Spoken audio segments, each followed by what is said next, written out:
We're starting up on Module 12 now with variable annuities. So let's go ahead then and turn to page 22 and start to talk about variable annuities. Now, one of the things about variable annuities is that you have to have both an insurance and a securities license because it is both an insurance and a securities product.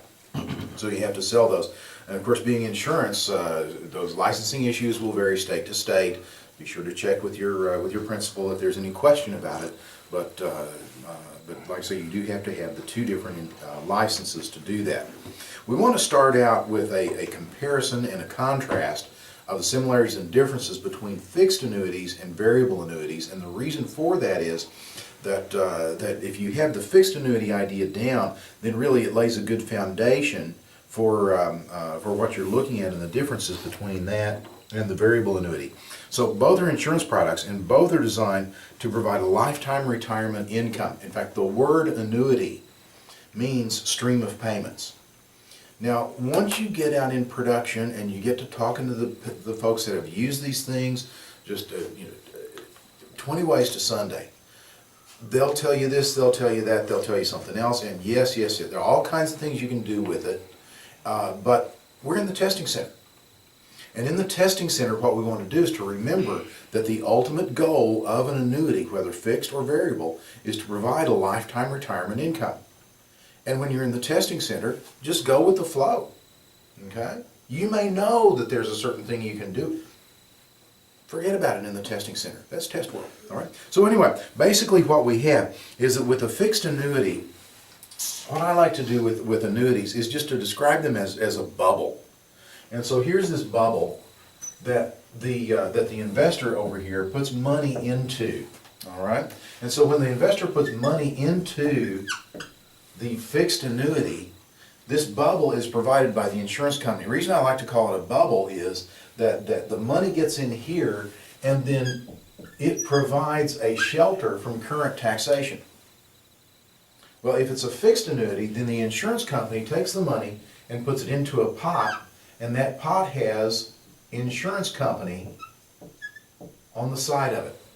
That's the general account of the insurance company, and that's where your money goes if you do a fixed annuity, okay? The insurance company takes all the risks, the insurance company makes all the decisions, the insurance company gives you the certain rate of return. That's what you get, period, okay? Now, it grows tax deferred. Sometimes you can add to it, We're here mostly to talk about variable annuities, so we'll cover those points when we get there. Important thing is when you retire, then, or annuitize, let's break that word apart, okay? Eyes means to turn into. Annuity is a stream of payments. So you take this lump sum, or this sum of money, and you turn it into a stream of payments, all right? And what happens is then that there you are, now you're on the retirement side, and so you're going to get a certain number of dollars per month, every month, as long as you live. All right? Now, fixed annuities, we've talked about any type of fixed income investment is going to have that purchasing power risk. This is no exception. But you cannot outlive this, assuming that you choose a life annuity. In fact, my Aunt Marty, okay, she was the classic, just that aunt, okay? And she went condo at 80. Yeah, she had lived downtown since where she was living was in the suburbs. Well, you can imagine what kind of condition her house was in. And she called me over one day and said, Dan, what am I going to do? I said, well, let's look at her condo. Let's just basically sell the dirt, give away your house, and get you out of this place because it's a fire trap, for crying out loud. She said, well, sounds like a good idea to me. So she looked, and long story behind this, but we did exactly that. And she got into a condo at age 80. All right. So anyway, basically what happened was that we looked at an annuity for her, and we set up an immediate annuity that 1 month later she was getting checks. Oh, that might be a question. Okay, how long if you have an immediate annuity? The next month you're starting to get checks, and the insurance company, we figured out, kind of figured that she'd make it till 84-ish, 85-ish. Well, she lived until 90. And until the day she died, she was getting those checks. So you can't outlive it. what you can do is there are several different options you can take on the income, and we'll go over each of those when we get into the variable part. But for now, the important things are that you're in the general account in a fixed annuity. The insurance company makes all the decisions, the insurance company makes all the guarantees, but that's all you get. Okay? You get a certain number of dollars per month, each and every month, as long as you live or for the period that we're talking about, okay? Now, since the thing, whether fixed or variable, is set up to, it's designed to give you a lifetime retirement income, you are actually planning for the event of your death over here, right? Yeah, because you're saying, I want the checks every month until I die. By definition then, over here would be where you would meet an untimely death. Okay? So let's keep that in mind. Just a couple of things that we can go into before we start looking at the variable. But basically the funds, like I say, are invested in the general account of the insurance company. Guaranteed rates of return during accumulation, this side, and then guaranteed income stream during annuitization. It's going to hedge against deflation because it does have that fixed income for as long as you live. Now, it's easiest just to go ahead and start with a new diagram, but it's going to be very, very similar when we talk about variable annuities, okay? Because here's our investor. The investor takes some money. The investor puts it into a bubble, which is sponsored by the insurance company. It has that tax sheltering, just like the fixed annuity does, because that's a characteristic of an annuity. Okay? But instead, what we've got is that we have a pot here. There's Bob. Instead of the insurance company's name on the side of the pot, it's got Bob's name. Instead of being the general account of the insurance company, this is the separate account. All right? Now, when Bob's money gets in here, what happens is that because it's Bob's separate account, he can direct and choose the types of investments that he has. So they'll have a list of different investments here. There's the long-term growth fund, there's the large cap value fund, there's the bond fund, treasury fund, whatever. Okay? And now for all the world, these things look like a family of mutual funds. They're not. Don't sell them that way, okay? But for our purposes here, because we're in the testing center and because we're not selling anything and we're not making representations to customers, we just need to get the correct letters, right? You can think of it as being almost a family of mutual funds because it's going to look a whole lot like it. And oh, by the way, there's one other choice too. That's the general account of the insurance company. So they have like a fixed return option. And Bob can choose among these, okay? Now the thing is that Bob, when he put his money into the general account in a fixed annuity, he's had a number of dollars in there. There really wasn't anything, well, the insurance company kept track of all of it and said, Bob, here's what it's worth. Now these things can go up, can go down, okay? And what he's going to do is that he's going to have, mutual funds have shares, right? We need something that's equivalent to shares so that we can figure out what Bob's investment is worth. So on the accumulation side, so let me just divide this here like so, okay? On the accumulation side, we get accumulation units. Now, to nobody's surprise, if these, for all the world, look like mutual fund shares, then the accumulation units look like the shares of the funds themselves. Okay? So what you do is you take the number of, how do you do it on a mutual fund? Number of shares times the value per share, that's what I got. How do you do it on these? Number of accumulation units times the value per unit, that's what I got. Bob can switch, and oh, by the way, guess what? Since he's inside the bubble, anytime that he switches, it's not a taxable event. All right? And so he can, like I said, just that's what it is. But the thing is, he has no guaranteed return. Because if some of these are stock funds, stocks go up, stocks go down. Some of these are bond funds, bonds go up, bonds go down. And so hopefully Bob is going to make good choices, but the insurance company can make Bob no guarantees because he's taking the risk for himself. Okay? Now what's going to happen once he annuitizes, we go over here to the annuity side, and things change, all right? They change rather dramatically. Now, over here we're accumulating, we have accumulation units. Over here we're getting the annuity, that stream of payments. I'll bet you they're going to be called annuity units. And in fact they are. So what happens is that once we annuityize it, turn it into that stream of payments, then we exchange these accumulation units for a fixed number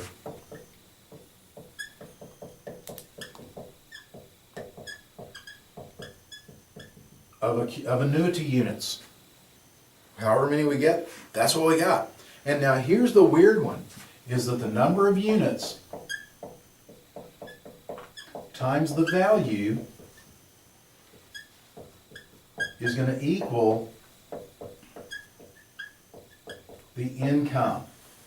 You will not have to do that calculation, okay? You probably will need to know that relationship. So let's figure the relationship out, okay? If I've got a fixed number of units and whatever the value is going to equal my income, if my value is going up, then my income is going up. If my value is going down, my income is going down, okay? So the fixed annuity gave Bob a certain dollar amount every month for as long as he lived. This will give him dollars every month, but it's question mark dollars. It could be more, it could be fewer. And what the point of the deal is that hopefully these will be going up as we get good performance, and the income will be going up and provide a certain degree of hedge against inflation for Bob. You got to get variable to hedge against inflation. Okay?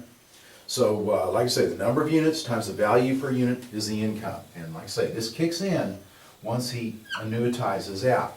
Now, just like with the fixed annuity, and we didn't really go into that detail, but the thing about it is that we talked at the very first about a fingerprint, okay, and the effect of a fingerprint. What a fingerprint does, among other things, is that when it's on money, it turns that money taxable. All right, and so all tax deferred when we get in here, but when Bob either makes a withdrawal, which we'll talk about, and you'll need to know that, or he annuitizes it, okay, annuitizes it, then that, where it touches his fingertips, that's going to be your taxable event right there. Okay? But see, part of it is going to be his original principal that he put in. Okay? Well, that is already seen tax. Every dollar gets taxed, but it only gets taxed once. And so, so basically, you know, we'll figure out, the insurance company will figure out an exclusion ratio, they'll call it, and you'll get a blended stream. We'll go into those details a little bit more, but this is kind of the big overview picture of what we've got with the variable annuity. So let's go ahead and go back through and look at the bullet points on the outline, make sure we've covered everything. But like I say, from just kind of the big picture view, you've got the accumulation side with accumulation units, and just think mutual funds. They're not, again, don't sell them that way, but they look, walk, talk, quack, just like mutual funds. Okay? So everything that makes sense on mutual funds makes sense over here. Annuity units, though, they're strange. They're really strange. I mean, actuaries designed these things. Okay? So anyway, let's see. So funds are invested in the separate accounts. Okay, you get the accumulation units during the pay-in phase. Investment choices, like I say, they look a lot like mutual funds. You're typically also offered a fixed account, very similar to the general account. And then you're going to have to get a prospectus, because just like you have to have a prospectus on mutual funds, you have to have a prospectus on these. They are half securities, half insurance. All right, you don't have a prospectus on a fixed annuity. Then the policyholder assumes the risk of market fluctuations, value is calculated, accumulation units times value, and goals are potentially better performance and an inflation hedge. So we did in fact cover all of that.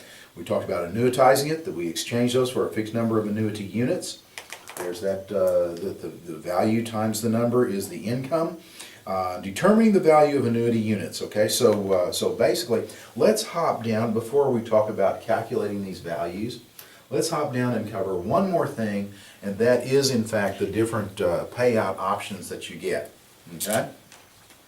You can take a straight life payment. So Dan, you're saying if I take a life payment and I sign it up, and then out of the office I make a left turn, but I don't see the bus coming, it hits me and I die, that there's basically going to be one payment and that's it? Yeah, that's it. See, you're taking the risk that you're going to live long enough there. In light of that, we always make a swap. Life is going to give you the largest check, just straight life. But you might say, well, that's a good idea, but I'd really like to have some guarantee of a minimum number of years, So you can get a life with a period certain.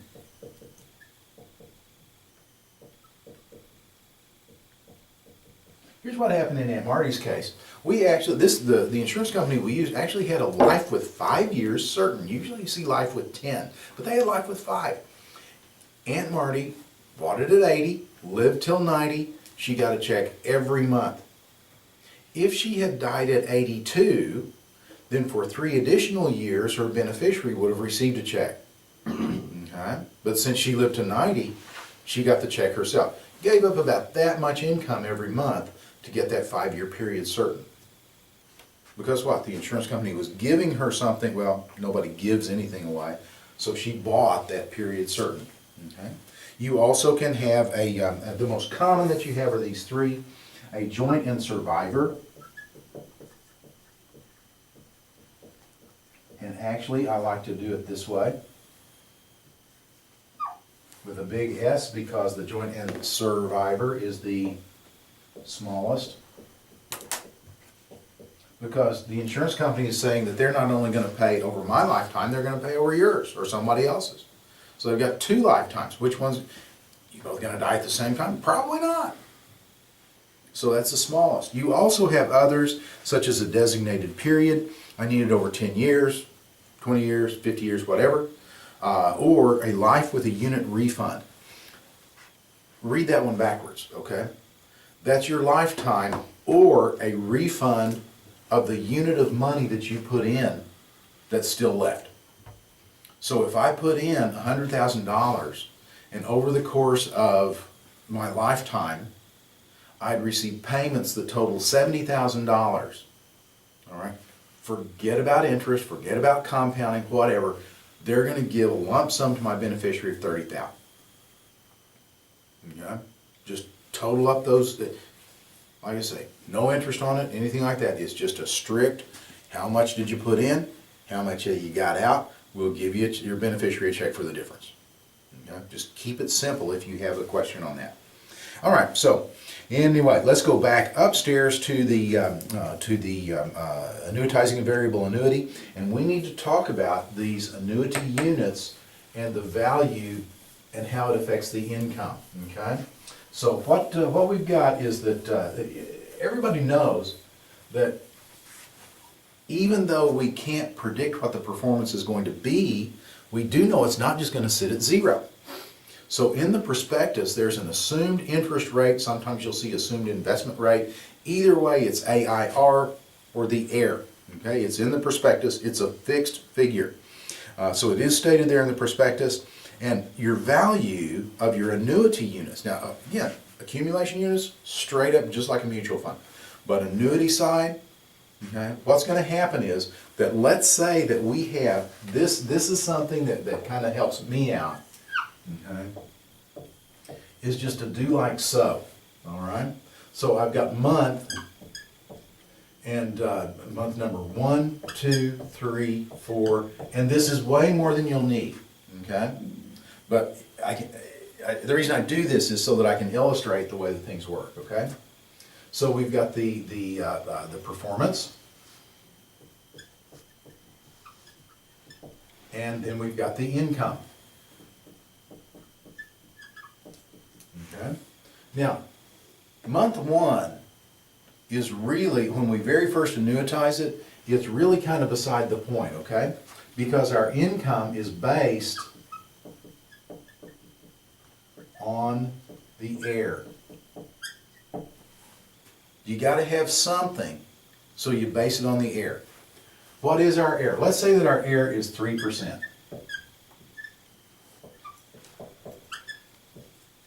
All right? And so now the first month we have 4%. The next month we have 2%. Next month we have 3%. And the next month we have 7%. The next month we have 4%. And like I say, this is way more than you're going to need. But this will allow us to illustrate everything, okay? Now here's the deal, okay?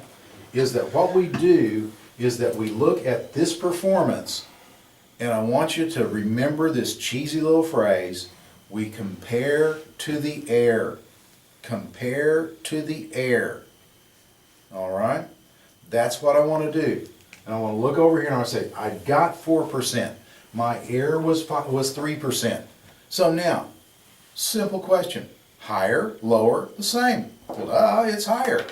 Therefore, this month's income is going to be higher than month one's was. And now I go to month two. And we had 2%. So what do? I compare to the heir. So 2% is lower than 3%, right? This month's income is going to be lower than last month's income. 3%, I compare to the heir. It's exactly the same. Therefore, this month's income is going to be the same as the previous month's. Now, draw one more. There we go. 7%, I compare to the heir. 7% is more than 3%. Therefore, this month's income is going to be higher than the last month's income. Now, I'll tell you this, there's about a 90% probability, and this is why I say that this is way more than you need, but it illustrates every case. There's about a 90% probability that this is going to be your question. Okay? Because here's what happens. I go out here to month 5, and the tendency of folks who don't know what the deal is and how it works is to say, 4%, oh, that's a lot lower than 7%. Why, that's just a little bit over half of 7%. Why, it went way down. Therefore, in month 6, the income's got to be going down, but no. What's our saying? Compare to the heir. We look at 4. 4 is still higher than 3. Therefore, the income in month 6 is higher than the income in month 5. There's, like I say, about a 90% probability that that's your test question. So when you see that, always think compare to the heir. Compare to the heir. All right? So anyway, let's just hit the bullet points. The assumed interest rate or investment rate, it's stated in the prospectus. And your value is going to move vis-a-vis the performance compared to the heir. The change in value affects the following month's income. That's why we drew the arrows this way. But always compare to the heir. Okay? So anyway, this is a pretty good place to go ahead and take a break. So let's just wrap it up here for this video. We'll be back then with the rest of the variable annuities here in a few minutes.